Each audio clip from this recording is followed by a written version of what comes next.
dalawang tinulada rito sa 5,000. Nanalo na po ako. Pabuti po na pag-isipan yung ganyan.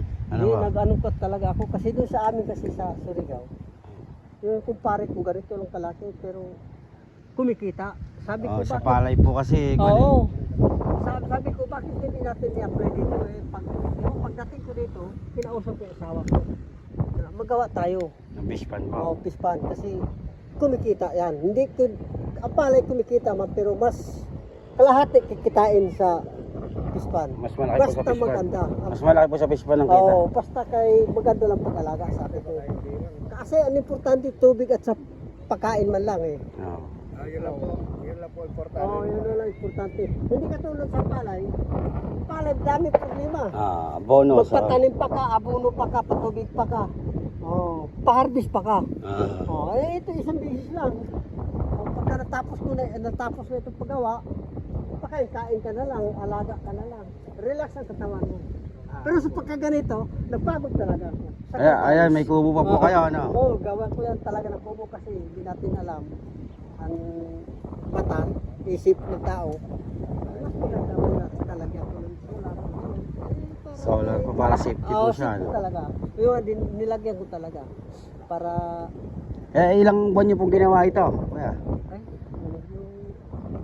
tatlong buwan, pangatlo na ngayon eh. Pag 3 buwan na. Pero maganda po yan. Ano? Pare na eh. Hukay-hukay niya lang. Ayan, tara mga ka-best friend, at samahan nyo kami at ipapakita namin sa inyo yung pispan ni tatay na hinukay niya ng halos 3 buwan po bago niya po natapos yung kanyang pispan. At yan nga po, pinuntahan po natin mga ka-best friend, kasama po natin dyan si Kapitan Jimmy ng Barangay General Luna Santo Domingo, Nueva Ecija. Ayan po, salamat po Kap sa pag-imbita sa amin sa inyong barangay at sa mga solid followers po natin at subscriber. Ayan, thank you po sa suporta mga ka-best friend. At yan nga po, nandito na nga po tayo sa area mga ka-best friend. Sisilipin na po natin yung nagawang pispan ni tatay. Ayan, big shoutout sa iyo Sir Vladimir de Castro. Ayan po yung kasama natin na isang naglibot dyan at kay Barangay Captain Jimmy Salazar. Ayan, salamat po ng marami. At sinamahan niyo po kami sa paglilibot. At salamat din po at kami po yung napili nyo na kuhanan ng inyong mga alaga na isda. At yan nga po yung nilapit sa atin ni Kapitan na matanda si tatay na balak daw po mag-alaga ng isda mga ka-best friend. At pinakita po niya sa atin yung hinukay po na pispan ni tatay at yan po yung hinuhukay ni tatay na pispan. Malawang din po mga ka-best friend. Kung iisipin nyo nga po, kung ako nga po iniisip ko sa aking sarili kung ako po yung gumawa dyan baka hindi ko po nagawa mga ka-best friend. At sa edad po ni tatay na yan talaga naman po deserve niya na mabigyan po siya ng pangalaga niya ng mga isda mga ka-best friend.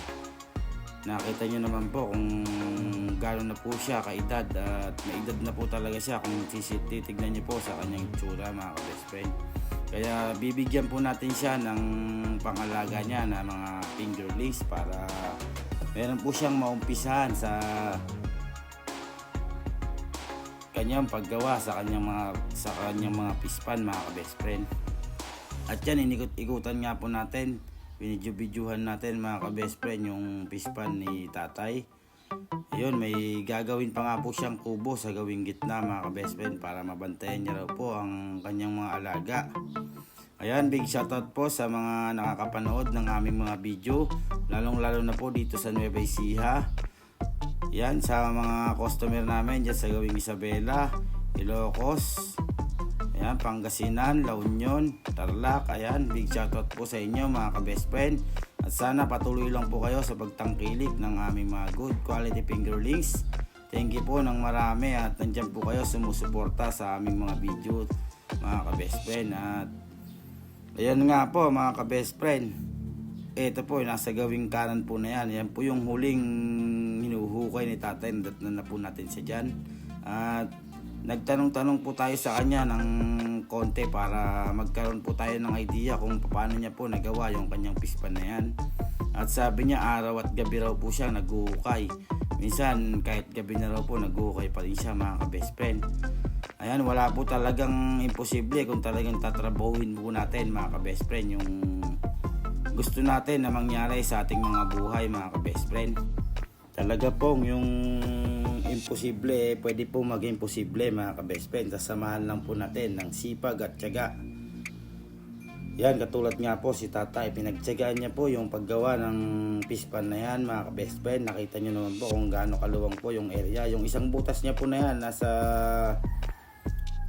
500 square meter po siguro yung luwang po ng isa niya pong pispan. At yung kabilaan naman po na yan, nasa 100 square meter bawat isa mga ka-best friend. Kaya medyo maluwang din po yung nagawa niyang pispan mga ka-best friend. Ayan, big shoutout po sa lahat po ng nakakapanood ng aming mga video. Ayan, lalong-lalo na po sa mga OFW na sumusubaybay sa aming mga video. Thank you po ng marami mga ka-best friend at nandiyan kayo na sumusubaybay sa aming mga video.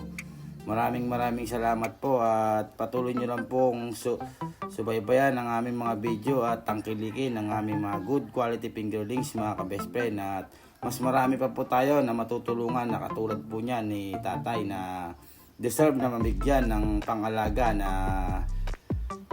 mga tilapia at hito mga ka-best friend. At ipapakita po namin sa susunod namin mga video yung ibibigay natin na isda kay tatay. Big shoutout po kay ka-best friend Eduardo Samandre. Ayan, big shoutout sa iyo ka-best friend. At sana tuloy-tuloy lang yung pagsuporta sa aming mga video mga ka-best friend. Salamat po ng marami. At big shoutout din po kay ka-best friend Amando Lunar. Ayan, big shoutout sa inyo sir. Salamat po sa suporta sa aming mga video.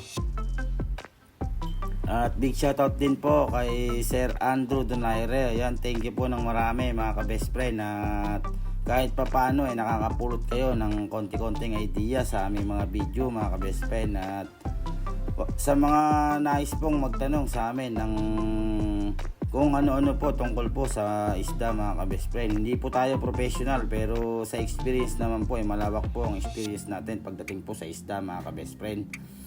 At sa mga nagpipm po sa akin, yung mga nag-chat po sa akin na hindi ko po nare-replyan agad-agad ng basta-basta mga ka-best friend, humihingi po ako ng pasensya sa inyo mga ka-best friend. At huwag niyo pong kalimutan na i-subscribe ang aking YouTube channel. Ayan, Boss Binmar TV.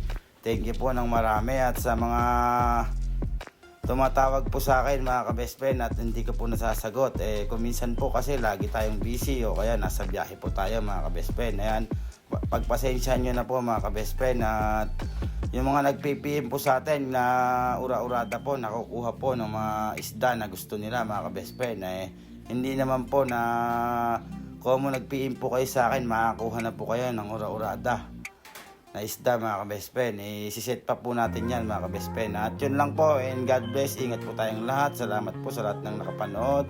Keep safe.